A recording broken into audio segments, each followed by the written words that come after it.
Am I the asshole for refusing to give my mother access to my savings account, even though she says it's for family emergencies? I, 24 female, have been working since I was 18 and have been diligently saving money. Over the years, I've built a decent emergency fund and started putting money aside for a house. My parents have always known I'm good with money, but recently my mom, 48 female, has been pressuring me to give her access to my savings account. She says it's because the family has had a lot of unexpected expenses lately, like car repairs and medical bills for my younger brother, 15 male. While I understand money is tight, I've always helped when I could. I've paid for groceries, contributed to household bills, and even helped cover my brother's grocery supplies. But my mom insists that it's not enough. She wants direct access to my savings account, just in case something big happens. I told her I wasn't comfortable with that, since I've worked hard for that money, and it's meant for my future. I also mentioned that I'd be happy to help if a real emergency comes up, but I'd prefer to manage it on my terms. She got really upset, saying that I don't trust her and saying that I'm being selfish. My dad has stayed out of it, but my older sister, 26 female, thinks I'm overreacting and should just let mom have access. She even said, "What's the point of saving if you're not going to help your family?" Now I'm feeling torn. On one hand, I want to help my family, but on the other hand, I don't think it's fair for me to hand over control of my hard-earned money. Am I the asshole for refusing to give my mother access to my savings account? Am I the asshole for wanting to cut off my dad because he took me off his family Spotify account? Ooh, shots fired. I, 29 female, am the second youngest out of my mom and dad's biological children. My mom and dad divorced when I was 7, and until my dad met and married his current wife, I was always daddy's little princess. When he met my stepmom, she had 2 kids from her last marriage, which ended because her husband passed away. Even though I was hurting because my once happy, carefree life was torn apart, I was happy because we got to see my dad on the weekends and sometimes stay with him for a whole week because my mom still wanted us to have our dad. My stepmom was from Arizona and moved to San Diego to be with my dad because he didn't want to move away from us. A few years went by and we noticed we weren't going with my dad as often. When I asked my mom why we weren't going to my dad's house, she said, "Baby, I don't know how easily I can put this, but your dad moved a month ago to Arizona because he had a job opportunity there." I should note that my mom lied because the truth was my stepmom didn't want to live in San Diego anymore because she missed Arizona. I was hurt because he didn't tell us he would be leaving, and I was sad because I would really miss my dad. When I tried to call him, he was never available, and I would ask him to call me back no matter what the time was. I even asked my mom if she could wake me up when he would call. She would smile and promise me she would. On the rare occasions he would call back, he would tell me and my brothers to pack and get ready because he would come pick us up and take us to Arizona for the holidays. I would pack my bags so fast and wait in the living room.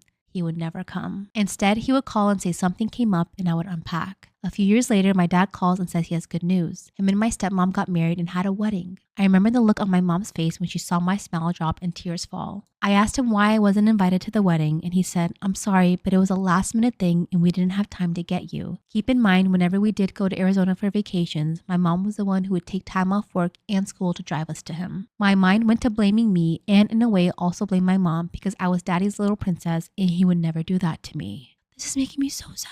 After they got married, my dad and stepmom had my little sister, and even though this solidified him and my mom's divorce, I loved her.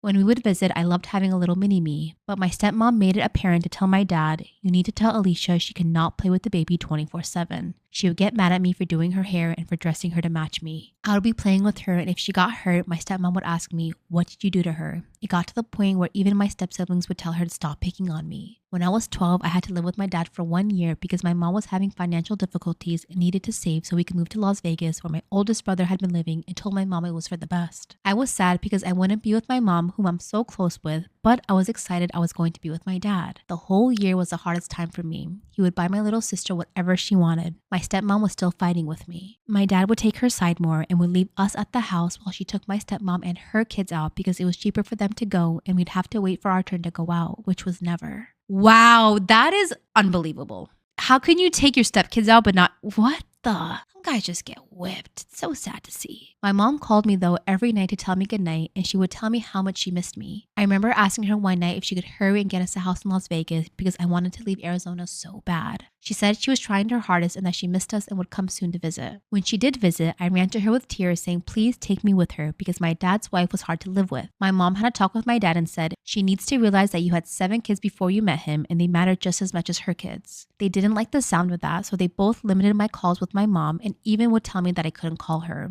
When the year was up, we moved to Las Vegas. But the pent-up aggression I had was still there. I acted out in my early teens. I made it hard for my mom and she didn't know how to handle me, so my dad took me back. This time, he was a born-again Christian and was super strict with me. I had a dress code and was not allowed to talk to boys. He would physically punish me and my little brother because my older siblings moved out and it was just my stepmom's kids. He would buy her and her kids whatever they asked for. If I asked for something, it was always met with, they need it more than you. Fast forward, I shaped up and moved back with my mom and distanced myself from my dad. When it was my 25th birthday, my dad called to tell me happy birthday and even apologized for how he treated me and my little brother, even stating he treated us harsher than her kids because she told him to. So, unbelievable. I forgave him and asked him if he could just treat my kids as he treated his other grandkids from my step-siblings, then we would be fine. He then doesn't call to ask how his grandkids are. He posts pictures often of step-siblings' kids, but none of my kids. When I brought this up with him, he said, well, they don't call me. I then told him they're kids. They shouldn't have to. Now that my kids are older, he asked for their phone numbers and he even told me to join his Spotify family plan so I can listen to music without ads, and I agreed.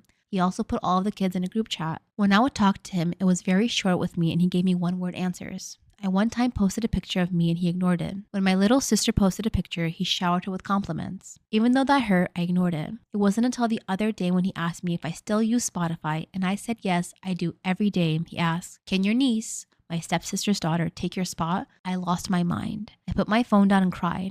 I cried because to me, the Spotify was a gift. Years of hurt, trauma, and betrayal kept flooding over me. My mom said she was very sorry for giving me a father who traded us for a new family, and finally I realized all the times my mom would lie for my dad to protect us from heartbreak. I want to leave my dad for good, but deep down my inner child is making excuses for him. So I want to know, is it justified to cut him off?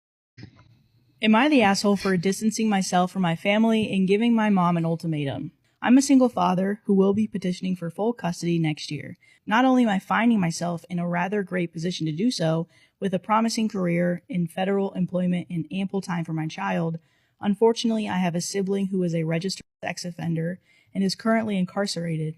The mother of my child has expressed to me that she would leverage my sibling's registered sex offender status in court in order for my child to no longer be allowed around my family and to petition for full custody.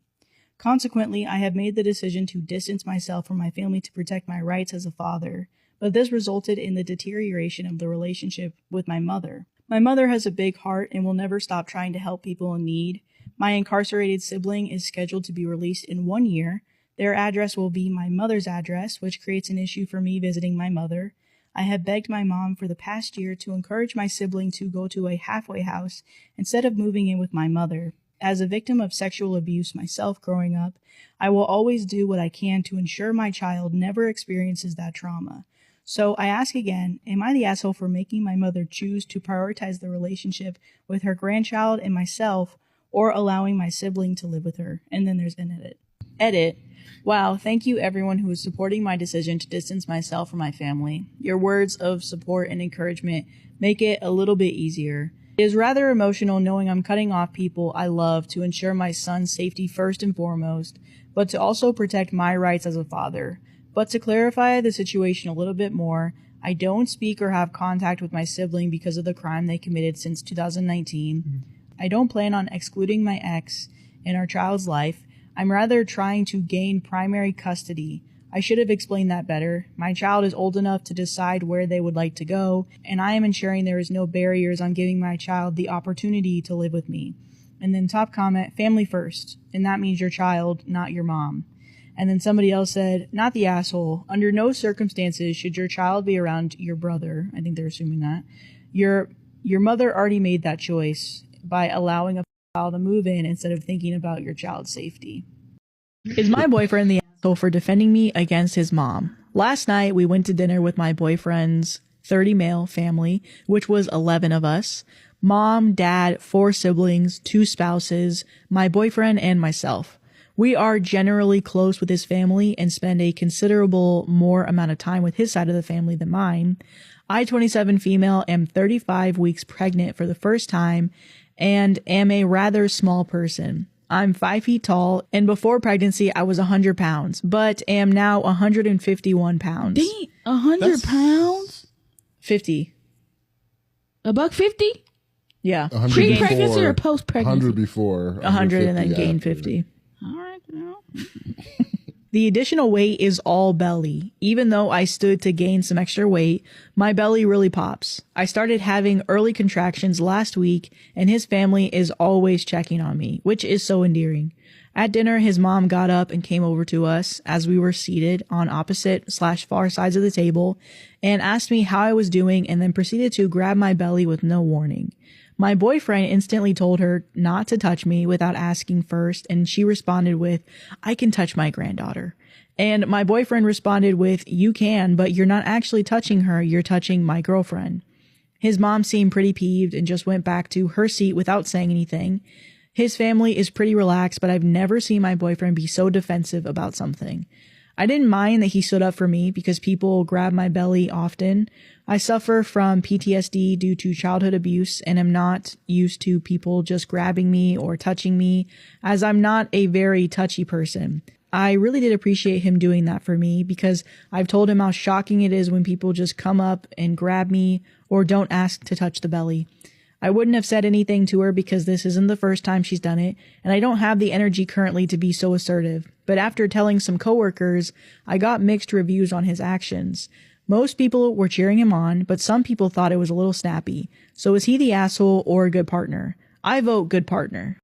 I, 29 male, disagree with my girlfriend's 23 female definition of commitment. Should I stand my ground? I think it's very important that you guys establish what commitment is to both of you at the base level, and then if you guys don't agree, you just part separate ways, because that's she cheated on. Oh, we start off the sentence like that, then I guess you guys do not know what level of commitment you guys should be on. She cheated on me last year, and we got back together at the beginning of this year. It's been a rocky road since, and I struggle with the fact that she always seems to make excuses when she handled things poorly. Lately, I've been at my wit's end because, in spite of the fact that I'm the one forgiving infidelity, she feels perpetually insecure. As a result, she does manipulative things, trying to secure herself and turn the relationship into what she feels like she needs it to be. I'm trying to get over everything that's happened, but it gets difficult when she gets controlling. The cheating itself felt like a power play, so when she tries to bend me to her will, I get pretty triggered and usually remove myself from the situation or ask her to leave. I honestly believe, maybe because I naively want to, that she doesn't realize what she's doing. We both had hard upbringings, and I've gone through the dark night of my soul. So I know what it's like not to realize how toxic one's own behavior is. Today we were talking about our feelings, and I told her that I don't always feel like I know who she is. I explained that I feel manipulated by her conduct and emotional display sometimes, and I choose to believe it's not intentional, but admitted that I have my doubts. She responded to this by telling me that she didn't have a lot of time left to find the person that she's going to have children with, and my lack of commitment makes her feel insecure. You're 23! What? This rang my manipulation alarm bell super hard, and I desperately want to believe that it's a false alarm. I explained to her how much it hurt to have her question my commitment when I'm still with her after she cheated. I explained that it's only been a few months that we've been together again and that it hasn't exactly been smooth sailing. I told her that I don't need things to be easy, but that I feel like my commitment to our relationship should be apparent in the fact that I've been navigating these rough waters with her in spite of what she did. She said that she understands that we disagree about the meaning of commitment, but that she needs to pull back to protect herself from disappointment, and that she doesn't feel like I'm committed in the way she wants.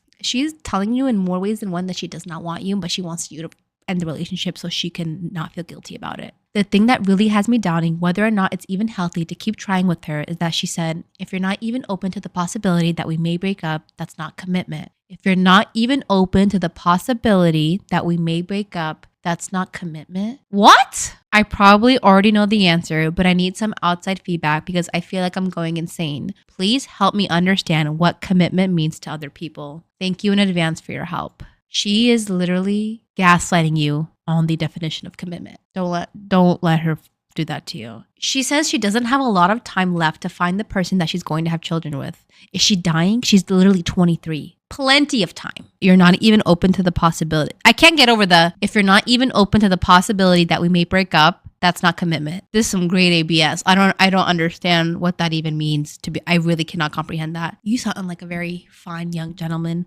What are you doing? You took back a cheater and she's acting weird. What do you hope to gain from this? It won't end well. She's not even ready to be a mom, but she has the nerve to talk about his level of commitment when she's the one who cheated. That just like bonkers to me. She's insecure and controlling, and she's probably afraid that you might cheat on her because she did it.